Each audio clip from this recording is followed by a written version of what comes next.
Integration क्या है? Reverse process of, it is reverse process of differentiation है, ठीक है। अब रिवर्स प्रोसेस का क्या मतलब है? डिफरेंशिएशन क्या होता है?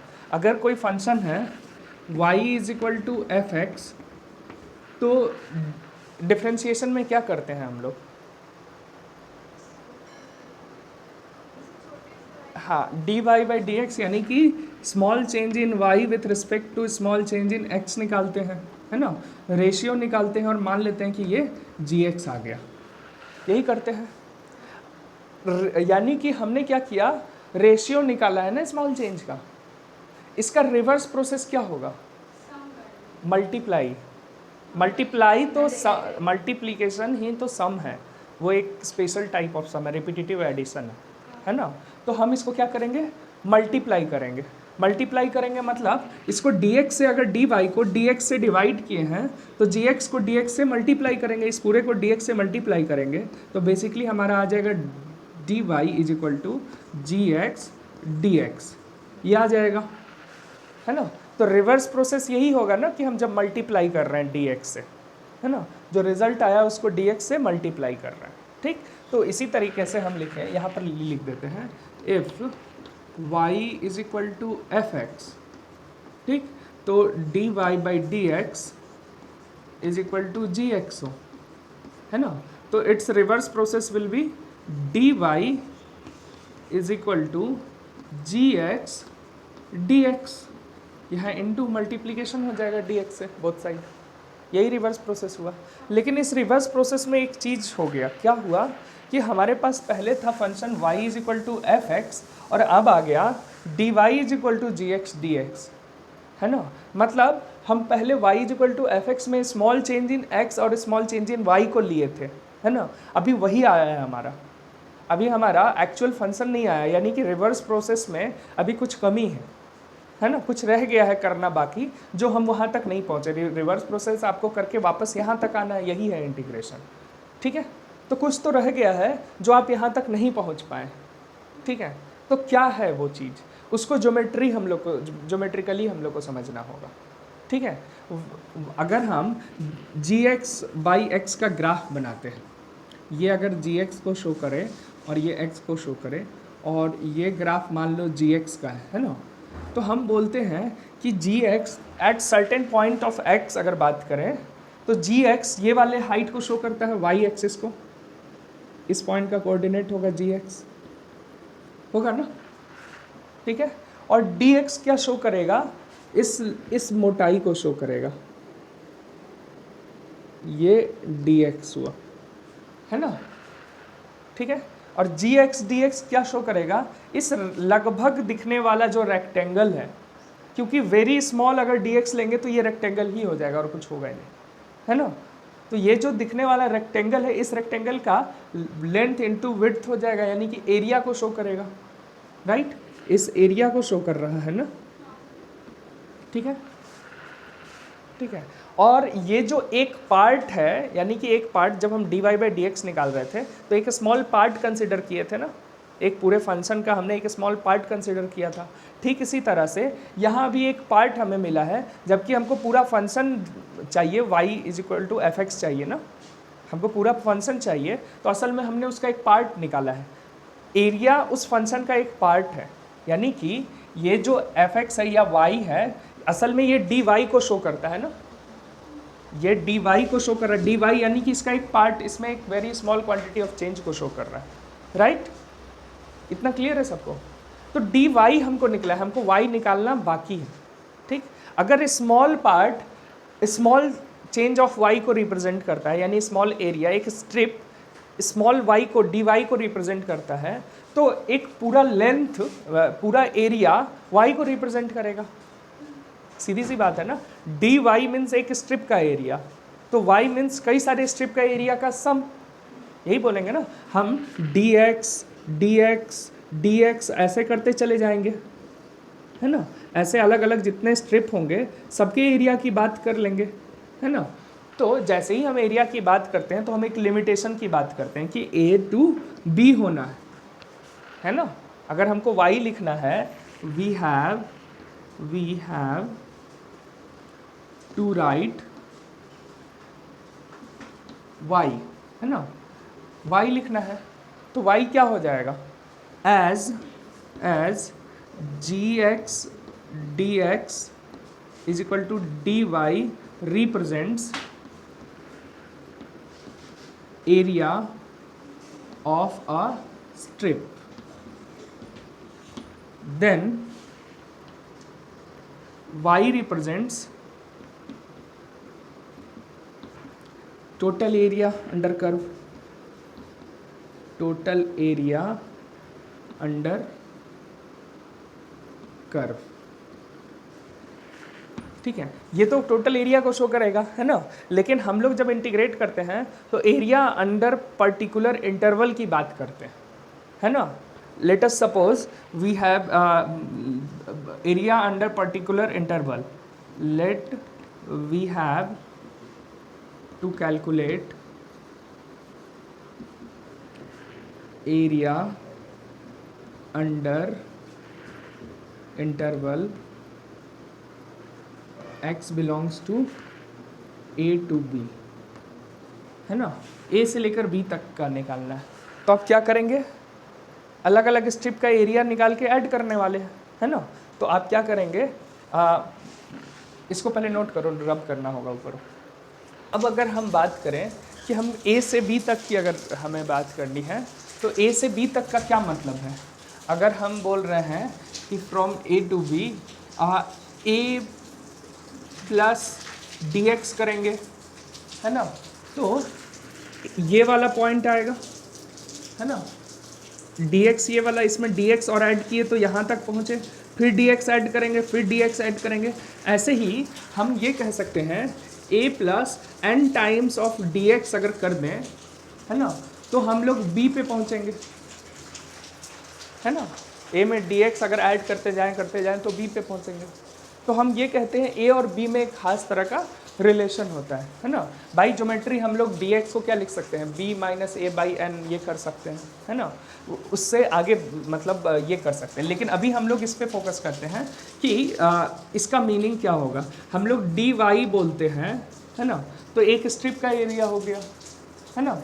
अगर हम बोलें dy1 बोलें, अगर a वाले को dy1 बोलें, dy2 बोलें, dy3 बोलें, क्योंकि सबका अलग अलग है ना एरिया, क्योंकि हाइट अलग अलग है, तो सब हम बोलेंगे सबका सम जो होगा वो टोटल एरिया को दिखाएगा, है ना।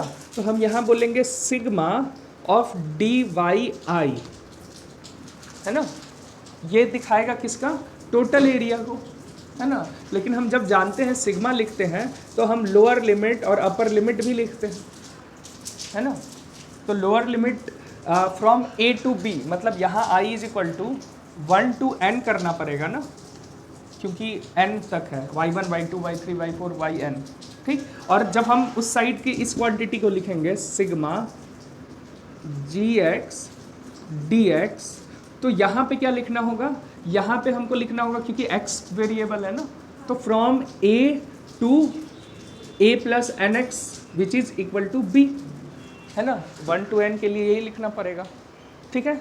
और ये जो शो करेगा, यही शो करेगा ना fx को, but for particular interval show करेगा, है ना। ये जो शो करेगा, ये शो करेगा fx को, y को शो करेगा, fx को शो करेगा, but for particular interval a to b। इस इंटरवल के लिए ये मिलेगा हमको, x का वैल्यू जो भी आएगा हम वहाँ पुट करेंगे, है ना। लेकिन जब हम कह रहे हैं कि अभी हम इंटरवल की, अभी हम लोग इनडेफिनिट इंटीग्रल की बात कर रहे हैं, तो अभी हम इंटरवल की बात नहीं कर रहे हैं, हम सीधे फंक्शन लिख करके हमें छोड़ना है ना। तब हम इसको कैसे डिफाइन करेंगे, without interval,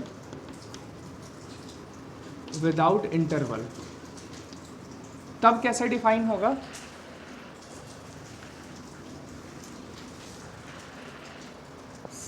sigma dy is equal to sigma gx dx होगा, है ना। और ये जो सिग्मा है, अब ये जो सिग्मा और नॉर्मल सिग्मा और इस सिग्मा में क्या फ़र्क है?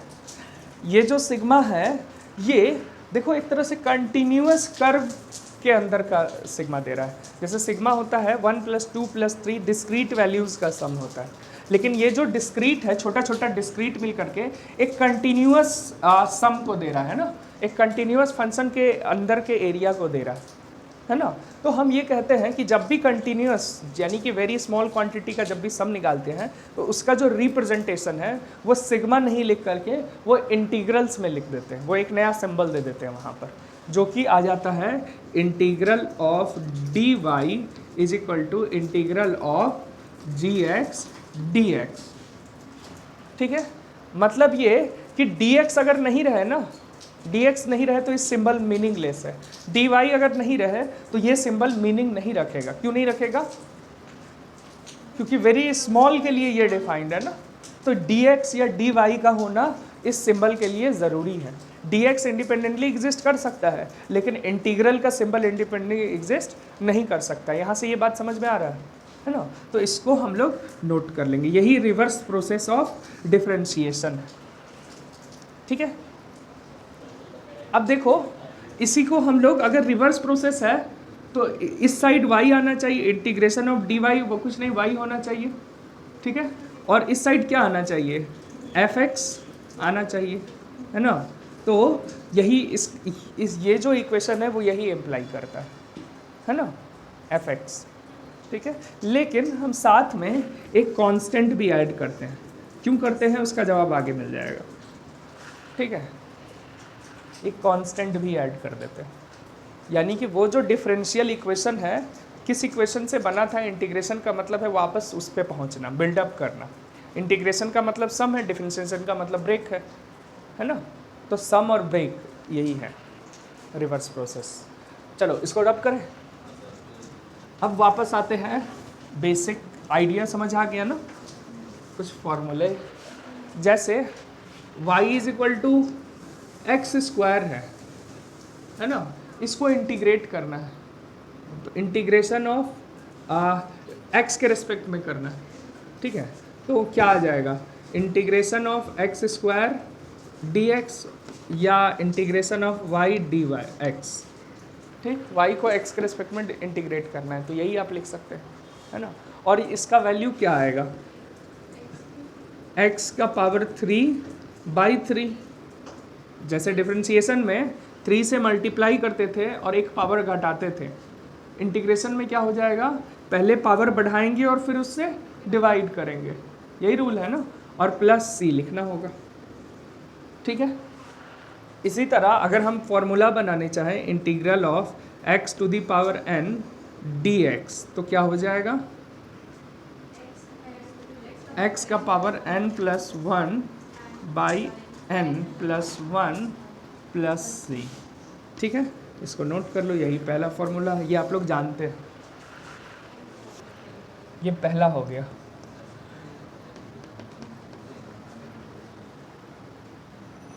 1/2√x हो तो dx इसका क्या हो जाएगा? √x + c। 1/x² हो तो इसका क्या हो जाएगा? -1/x + c। इसी फॉर्मूले पे ये सब बेस्ड है। ठीक है,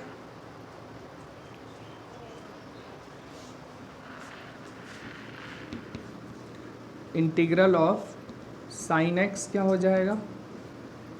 सबका लिखो। इंटीग्रल ऑफ cos x क्या हो जाएगा? इंटीग्रल ऑफ sec² x क्या हो जाएगा?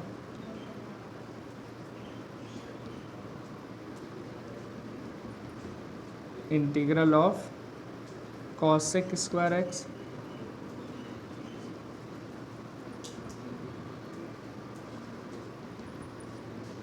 Integral of cosec x into cot x।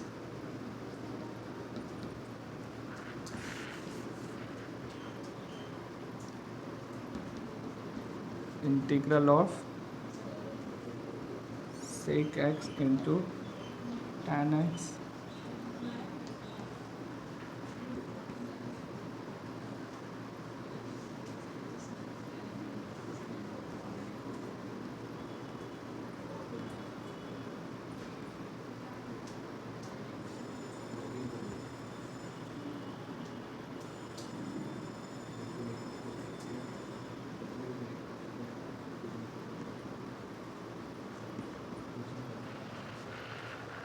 सबका लिखो। साइन एक्स का क्या हो जाएगा? साइन एक्स किसका डिफ्रेंशिएशन है? माइनस कॉस एक्स का, है ना? तो minus cos x plus c, ठीक। कॉस एक्स का sine x plus c, sec square x का tan x plus c, cosec square x का कॉट एक्स प्लस सी, और cosec x into cot x का कॉसेक एक्स प्लस सी, ठीक। Sec x into tan x का sec x plus सी। इसका क्या होगा? Minus sine inverse X, बोलो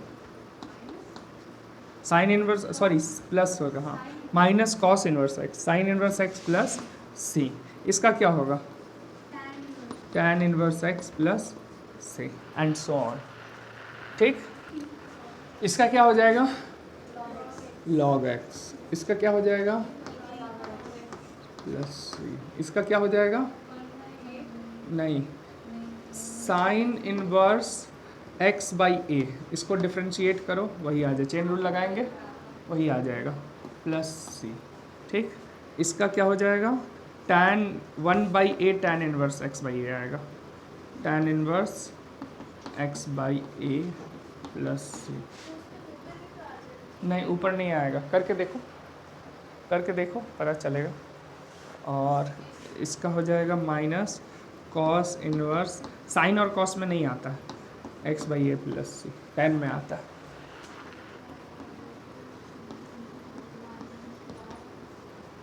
देखो, लॉग का 1/cos x होगा और cos x का माइनस साइन एक्स होगा, minus sine x by cos x plus sine x by cos x tan x. समझ आया ना डिफ्रेंशिएशन?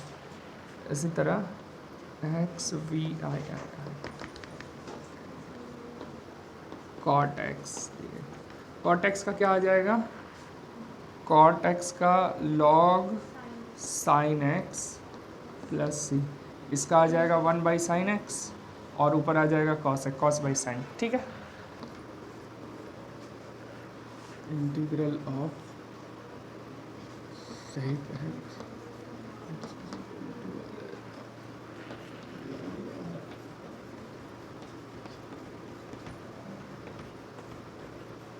अभी बस बता दे रहे हैं, इन सब का डेरिवेशन है, सबको डिराइव करेंगे।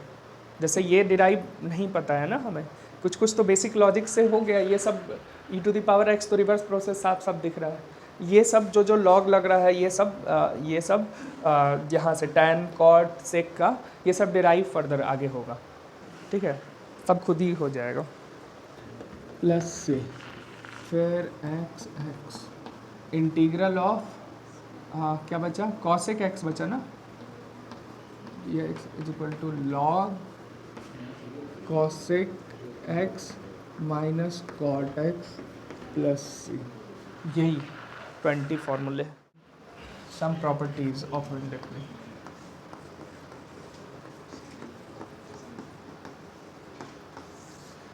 अगर हम बात करें integral of F x plus g x plus h x, या माइनस भी हो सकता है, प्लस माइनस डी एक्स की, ठीक है, ठीक है। तो इंटीग्रेशन का बेसिक लॉजिक लगाओ, ये तो प्रोडक्ट है ना, डी एक्स के साथ प्रोडक्ट है, डी एक्स इंडिविजुअल के साथ प्रोडक्ट होगा अलजेब्रा के बेसिक लॉजिक से। तो इसको हम लोग लिख सकते हैं integral of F x D x plus minus integral of g x D x plus minus integral of h x D x plus minus and so on. मतलब हम इंडिविजुअली उसको इंटीग्रेट कर सकते हैं, यही पहली प्रॉपर्टी।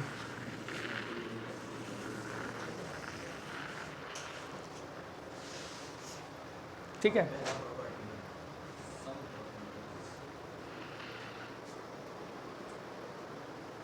जैसे इसका एग्जांपल लेते हैं, integral of x square minus 5x plus 1 by under root x D x. इसको इंटीग्रेट करो। हाँ, इसको कैसे करेंगे देखो, इंटीग्रल ऑफ, इसको लिख सकते हैं x square by root x minus 5x by root x plus 1 by root x, ठीक, डी एक्स। इसको लिख सकते हैं अगेन x का पावर 2 माइनस 1/2, तो कितना हो जाएगा 3/2 माइनस 5 x का पावर 1 माइनस 1/2 प्लस x का पावर माइनस 1/2, ठीक है, dx। ठीक, अब इंडिविजुअली तीनों को अलग अलग इंटीग्रेट कर दो। x का पावर 5/2 बाई 5/2 माइनस 5 x का पावर 3/2 बाई 3/2 प्लस x का पावर 1/2 बाई 1/2 प्लस c, यही आंसर हो जाएगा। ठीक है, पावर 1 बढ़ा, 3/2 से 1 बढ़ा और उतना से ही डिवाइड हो गया। 3/2 में 1 बढ़ा तो 5/2 आ गया और उतना से ही डिवाइड हो गया एंड सो ऑन। ठीक है, सेकेंड प्रॉपर्टी लिखते हैं। अगर इंटीग्रल ऑफ कोई function, if integral of f(x) dx is equal to gx है ना, ये दिया हुआ है gx प्लस c, ठीक है, then integral of k into f x, कोई कांस्टेंट f(x) से मल्टीप्लाई करो और तब इंटीग्रेट करो, तो कुछ नहीं, k इंटू जी एक्स, के बाहर आ जाता है प्लस c, है ना, बेसिक लॉजिक से है, जैसे इंटीग्रल आया है वहाँ से k बाहर ही आ जाएगा। ठीक, डिफरेंशिएशन में भी आ जाता है क्योंकि, तो ये हमारा सेकंड प्रॉपर्टी है। जैसे कि यहाँ पे 5 आया है बाहर, इंटीग्रल से 5 बाहर आ गया, आप अंदर वाले को इंटीग्रेट किए। ठीक, थर्ड प्रॉपर्टी। अच्छा, इसका क्या होगा, इंटीग्रल ऑफ dx, इसका मतलब क्या है, 1 dx है, x का पावर 0 है, तो ये सीधे x आ जाता है, क्यू प्लस 1 का होल dx। इसको करो, इसको हम लोग लिख सकते हैं integral of a plus B का होल स्क्वायर, तो क्या हो जाएगा a square plus b square plus 2ab। ठीक है, अब इंडिविजुअली x का पावर 6 का, x का पावर 7/7, 1 dx का x है ना, 2x³ का 2x का पावर 4/4 प्लस c। ठीक है, समझ आया ना। अगला है integration of tan square x plus c, sorry tan square x dx, ये क्या हो जाएगा, tan स्क्वायर x का क्या हो जाएगा, इसको लिखेंगे integration of sec square x minus 1 dx, और sec स्क्वायर x का हो जाएगा tan x और 1 का हो जाएगा x, यही आंसर। ठीक, इसको लिख सकते हैं integral of 1 dx by sine square x into cos square x, इसको लिख सकते हैं integral of sine square x plus cos square x by sine square x cos square x into dx। इसको लिख सकते हैं इंटीग्रल ऑफ, कट जाएगा 1 by cos square x sec square x plus cos square cut जाएगा cos एक square x dx, और इसको लिख सकते हैं सेक स्क्वायर x का हो गया tan x और कॉसेक स्क्वायर x का हो गया माइनस कॉट x प्लस। ठीक है,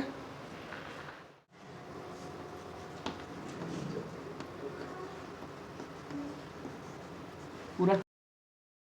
इसमें पहला स्टेप क्या सोच सकते हैं, AQ प्लस BQ पे और कुछ सोचा ही नहीं जा सकता है। देखते हैं करके क्या आता है, sine square x plus cos square x, a plus b आया, साइन स्क्वायर x का cube plus cos square x का क्यूब, फिर क्या होता है a प्लस बी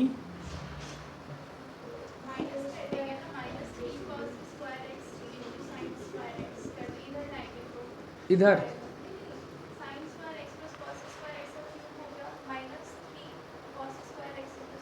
अच्छा इसका होल क्यूब होगा -3 sine square x cos square x into sine square x plus cos square x, यही होगा ना, क्योंकि a प्लस बी का whole cube a cube plus b cube plus 3ab a plus b होता है।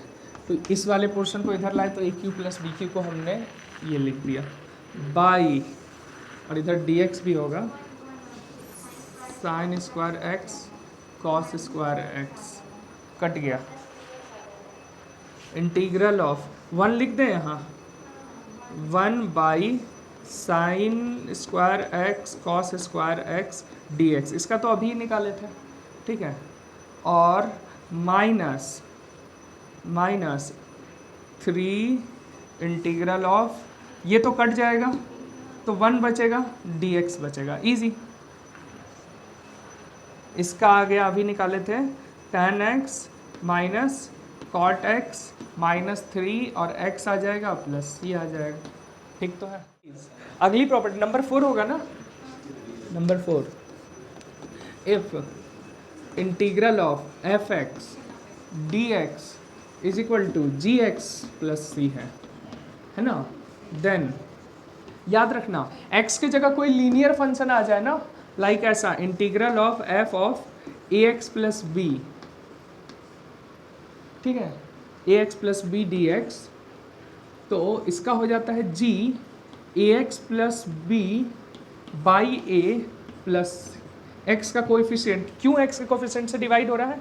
क्योंकि जब डिफरेंशिएट करते हैं तो एक्स का कोएफिशिएंट मल्टीपल में आ जाता है, याद है ना, जैसे log of A x plus b है, तो इसको डिफरेंशिएट अगर करें तो क्या यहाँ पर ए एक्स प्लस बी लिखना होगा, है ना, और यहाँ d a x plus B by D x लिखना होगा, तो इसका हो जाएगा 1 by a x plus b, और ऊपर में ए आ जाएगा ना, तो देखो ए का कोएफिशिएंट आ गया यहाँ, तो जब हम इसको इंटीग्रेट करेंगे, है ना, ए हटा करके, तो ए का कोएफिशिएंट से हमको डिवाइड करना पड़ेगा क्योंकि मल्टीपल में आ गया है। मान लो यहाँ ए आ गया, ए बाहर हो गया, वापस से ये लाना है, तो देखो इसका लॉग ए एक्स प्लस बी हो जाएगा, लेकिन ए बाहर रह गया है तो ए से डिवाइड करना होगा, समझ आ गया। तो जब भी एक्स के जगह कोई लीनियर फंक्शन आ गया तो हम एक्स का कोएफिशिएंट से डिवाइड करेंगे और इधर भी लीनियर फंक्शन में ही लिखेंगे एक्स के जगह पर, समझ आया।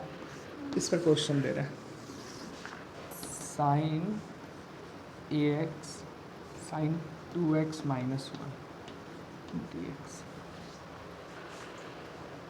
इसका क्या हो जाएगा, साइन का क्या होता है माइनस कॉस, ठीक, और 2x माइनस 1 और x का कोएफिशिएंट 2 है तो बाई 2, समझ आया। इसी तरह इंटीग्रल ऑफ अगर ऐसा है 1 by x minus 3x minus 1 dx, इसका क्या हो जाएगा, log of 3x minus 1 by 3 plus C, समझ आया। और यहाँ पर सीधे x माइनस 1 होता तो लॉग x माइनस 1 बाई 1, यानी कि लॉग x माइनस 1, समझ आया, क्लियर है ना। लीनियर रहेगा तब, क्वाड्रेटिक हो गया तब ये सब काम नहीं करेंगे, अभी लीनियर तक यही काम होगा ना, x के जगह x खुद ही लीनियर है, उसके जगह अभी भी लीनियर आ रहा है। इसको कैसे करेंगे ना, नीचे में फिर कैसे सॉल्व करेंगे, डिनोमिनेटर में क्यूबिक टर्म आ जाएगा, डिनोमिनेटर में पावर माइनस आ जाएगा, इसको x प्लस 2 माइनस 2 का क्यूब लिख सकते हैं, ठीक है, इसको a मान लेते हैं, इसको b मान लेते हैं, तो ये क्या हो जाएगा, a प्लस बी का whole cube, a x plus 2 cube A cube minus B cube minus 3 A B, 3 2 जा 6 x plus 2 into A plus B, X आ जाएगा, A plus B, A minus B sorry, by X plus two D X. ये लिख सकते हैं क्या? ये क्या आ गया? Integral of X plus two whole cube, ये माइनस ही रहेगा ना पक्का, -3 ए b a plus a minus b, ठीक। तो -8 और -6x² और फिर इसको क्यों कर रहे हैं? 6x into X plus two ही लिख देते हैं, स्प्लिट कर देंगे, ठीक है ना। dx by X plus two, ये हो गया। इसको लिख दिए integral of X plus two का whole cube by X plus two -8 by D X, सबको अलग अलग, X plus two D X -6 integral of X into X plus two by X plus two D X. देखो ये cut गया, यहाँ power 2 हो गया, तो integral of X plus two का पावर 2 डी एक्स हो गया, माइनस इसका 8 log x plus two by 1, क्योंकि x का कोफिशिएंट 1 है, -6, ये तो x² बाई 2 हो गया, प्लस c, यही हो गया ना। इसका क्या हो गया? x प्लस टू का whole square means x plus two का whole cube by 3। ax plus B linear function अंदर सीधे कर सकते हैं, है ना। फिर -8 log x plus two -3x² plus c, यही आंसर। देखो हो गया ना। कहाँ? यहाँ -x² बाई 2, x है, x का इंटीग्रेशन, x का पावर 1 है, x का पावर 2 बाई 2। हाँ ठीक है, समझ आया ना। ठीक है, एक क्वेश्चन होमवर्क, इस पर सोचना है, x² by x² plus 5 dx, ठीक, ये होमवर्क।